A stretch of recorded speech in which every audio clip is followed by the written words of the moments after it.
Assalamu alaikum and welcome to the next video. In this video we're going to discuss, as we promised, about the soul, spirituality, or we call it in Islam Maruf. It's one of the most exciting topics for me, and it's also the least known for us as humans. So what is a soul anyway? Right? It's not something we can touch, it's not something we can see, but we believe as Muslims we all have one. As a matter of fact, majority of the cultures in the world, in one way, shape, or form, they believe that humans have this thing, what we call soul, right? So what is it? What does it really matter when we talk about this? If you remember the analogy, I'm building up the analogy from the beginning of the series. We discussed about the body as being a car, right? We discussed about the mind being the systems or computer in the car. And then we discussed, now we're coming to the soul. So what is the soul? Soul is a driver. That's you inside a car. Now it makes sense, isn't it? That your soul is your entity, who you are in this journey. So I read this analogy from Imam al-Ghazali. He's a very beautiful analogy. I'm going to build up upon that. He says that imagine you are in a car with your mind, the intelligence system going on, and you as a driver, as your soul is a driver. And this is, and then your faith, your iman is the light. That's a nur that's opening your way. And the dunya is your domain. That's where you're driving through. And deen is the path. Deen is the road, right? That's why we never say deen or dunya. It's the deen and dunya, right? We're going through dunya on the path of deen. That's what we hope, inshallah, Allah. And we hope that's why we keep asking about the straight path. This is a straight path. And then we can extend analogy and say, okay, if that is the case, and what is salah? Salah is more like a GPS. What I mean is that you know where you want to go, and you need to check up. You know, in our case, 5 times, like, am I going to the? As I told the example, from coming to my home here, I probably looked at the GPS 50 times. Allah subhanahu wa ta'ala wants us to look at our path at least 5 times a day, making sure we are on the right path and asking for guidance. Right? It's being mindful, etc. And then, so what is the goal? Where are we going? We believe we are going, we hope, we hope this is what we want to end up with anyway, to Jannah, to the good place where we can meet Allah subhanahu wa ta'ala, we can meet the Prophet and other prophets and other people to join that party, right? And as we say in Islam, inna lillahi wa inna ilayhi raji'un. We really belong to Allah subhanahu wa ta'ala, we will return, and we are returning. There's no other way. So either we know it or not, we are returning, right? So as you can see, it makes sense why we're building analogies, you understand it better on road. And in the next section, we're going to discuss about the purpose, what invitation is, inshallah. But in this thing, I just want to focus on the soul itself. So soul is one of those things very, very less known. But based on what we know, while in the West, they talk about freedom, right? Freedom, do whatever you want. Islam also believes in freedom, but not that kind of freedom. What Islam believes is the freedom of the soul, not on the body, our worldly desires, not our feelings, but the soul. And why? Because we believe the soul is the thing that goes back to Allah subhanahu wa ta'ala. The soul is one of the commandments of Allah subhanahu wa ta'ala. You can read in the Quran what Allah says, I have breathed into Adam out of my ruh, right? I'm not going to read the interpretation of that, but what it means is that when remember the origin story, right? When the Iblis looked at the Adam, he said, oh, that's just a clay, you know? But what it didn't anticipate is this thing where we have the soul makes us who we are. It can, inshallah, that if you remember the story that asked everybody in that presence to make sajda to Adam alayhi salam. And the reason, not because he was because of the dust, right, or the other elements, but because of that potentiality of the soul. And everybody did except Iblis. We know the whole story. But then, but it's a potentiality. It doesn't mean everybody has a soul is gonna be great. And the formula in the Quran is also, whoever purifies their soul, they are those who are successful. What does it mean? Soul is like a light and nur and shining light right? Every time we do a good thing, it just goes brighter. Every time something, we do bad scene, and we know from hadith that there comes a spot on this lamp. And hopefully we'll go back with the tawab to Allah subhanahu wa ta'ala and polish it and keep on moving on. It's like, as I said, you are in this journey, sometimes it gets foggy, sometimes not clear, and sometimes sunny. And our goal is, no matter what, we're going to keep going. We're going to keep going back to Allah subhanahu wa ta'ala, keep shining this thing, what we have soul. And the reason why Islam wants the freedom of the soul is that we believe the soul belongs to the main source, Allah subhanahu wa ta'ala, to that realm. If you give the full freedom to the soul, not to your body, not to your emotion, not even to your aql, right, the intellect, by the soul is something that wants to expand. The soul goes back to the source. And soul is the one who wants to do amazing things about you, about your life. Imagine your best version of life. Soul wants to express that. But the problem is, what we do, we contain the soul most of the time.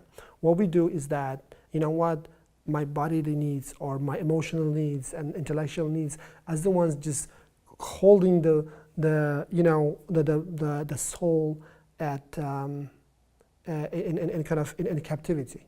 So our goal as Muslims is that we want to make all other things we discussed, the body, mind, and even the heart, to be subservient to the soul, not that vice versa, right? So that's the story of the soul. And going back to the questions again, and if you remember, we're giving examples about the spirituality. The first mindfulness mindset, we said, this is a conversation between you and yourself, right? And the heart, we said, this is a conversation, the relationship between you and the others. And the soul is the conversation between you and Allah subhanahu wa ta'ala. So as you can see, it's growing, in that order. So how do we polish the soul? How do we remind the soul things to do? As I said, this is doing our basic things we are told to do, doing our salah and doing our zikr. And this is the basics, right? And even we mentioned last time, just keeping one word, alhamdulillah. But as I mentioned in the book as well, inshallah, in here what we're trying to do, I don't want to get the notion as just polishing your soul, and spirituality is not just limited to dhikr or our salah. It is actually anything we do, as long as it's good and halal, as long as it's good with intention, could be a part of that journey, could be a part of that ibadah, as serving. We call it Allah subhanahu wa ta'ala. This is what we want to aim, okay? So we will get to that, don't worry, we'll get to that in the detail in the next videos, but that is what I want to understand. So this is where I'm going to ask you those 4 questions. Question number 1, what are your goals for your spirituality, for your soul to be? Having said that, what are your beliefs? Take 2 minutes and I will see you in a bit. Okay, so what are your goals for your soul? Having said that, I want to explain something, right? Maybe we can put the diagram here. It's also in the book. We discuss about Islamic psychology, how you look at the human body. And we discuss the mind, body, soul. Mind, body, heart as our main components. And we have the upper soul and the lower self. Upper soul we call the ruh, bottom one we call the nafs, the ego, which requires all of the worldly desires and stuff. And the soul wants to do amazing things that's going to inspire you, that's going to expand you. So we are between these 2 states of fitra and ghafla, right? Always fluctuating. So what are your goals for your soul? Just having said that, we're coming back to that three types of souls, at least we know from Quran. Nafs al-ammara bil-su, nafs al-lawwama, and nafs al-mutma'inna. If you remember, Allah subhanahu wa ta'ala said, Ya ayyuha al-nafs al-mutma'inna, irji ila rabbiki, He calls us to enter to Jannah. And the nafs al-ammara bil-su means the nafs inclined towards evil. What does it really mean is that Allah subhanahu wa ta'ala gives us all of these tools, but if you don't care, if you don't take care of it, if you keep doing bad things, don't care about it, as I told you, that light becomes dark because all the spots keep coming, you don't polish it. At one point, you're driving in darkness. You don't see anything. You may end up doing a crash and other things, right? So that's what it means. And we ask Allah subhanahu wa ta'ala to save us from that state.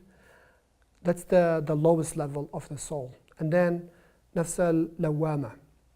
Nafs al-lawwama is in the middle. I think a lot of us in this level. Nafs al-lawwama, it means self-reproaching soul. It means we are aware of it, where we are. Sometimes we do bad, we go back to Allah subhanahu wa ta'ala, and we do good. And it's like going up and down, right?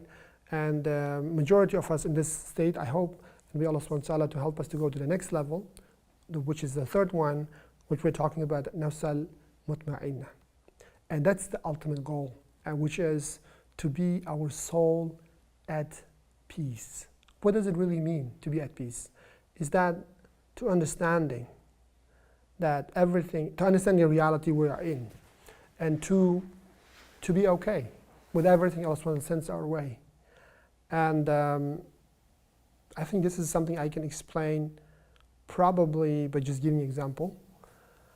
I'm one of the big fans of the movie Matrix. Some of you guys may have seen it. In the first part of the movie, first movie, if you remember the Neo towards the end of the movie when he looks at the agents, right? Maybe we can put some screenshots here. When you look at the agents, he don't see them as agents. Everything turns into code, the green one. He understands that the point is just all simulations. It's not him that moves. It's not him that kicks. And he's just part of the system. He can manipulate. He can get away with it. In a similar way, one of the things I like that movie is that there are a lot of parallels, analogies with the world we live in, right? We believe as Muslims this is some kind of world, a big simulation, right? That's what we believe in. That's what we are going. If that is the case, and we also know that's a test, everything good and bad comes from Allah subhanahu wa ta'ala. If that is the case, this is a soul's realization, not intellectually, not theoretically, but also in practice and being at peace. Everything comes your way. You know it's from Allah subhanahu wa ta'ala to test you. If it's good, we say Alhamdulillah. If it's bad, we say Alhamdulillah, because we know that we are being tested, we are moving forward towards this thing. So we are not reacting, we are more in a different state. And that's the goal for all of us, to be the nafs, the soul at peace with everything Allah subhanahu wa ta'ala sends our way. Because guess what? There's going to be bumps on the road. It's not going to be just, easy ride, because everybody has to be tested to some extent. That's what's going on. And that's something not realizing one time, but actually internalizing and being at peace. It means that will affect who you are, your mindset, your heart set, your body set, and soul set as well, to take you to the next level. And that's what we want to be. So sorry that this question got a bit longer, but I want to understand which soul you want to be. That's your goal. Take 2 minutes, and we'll come back to the next question. Next question, the third question, question number 3. Why you want to be where you want to go with this goal, right? I want you to write it down and come back in the next question. And the last question, how is it you're going to get there? What are the steps you're going to take to go where you want to go with your goals of the soul? For some of us, if you have never done anything, it could be just, saying Alhamdulillah after you wake up, building as a habit, or before you go to sleep, or doing some azkar. For some of us, it could be even more. But whatever that is, write it down how you're going to get there, even as a small step, and you can build on top of that. Okay? So this is it for this thing. Take your time. And the next video, we're going to discuss about our journey, which we will start with the purpose, destination, and goal. And I will see you there. Assalamu alaikum.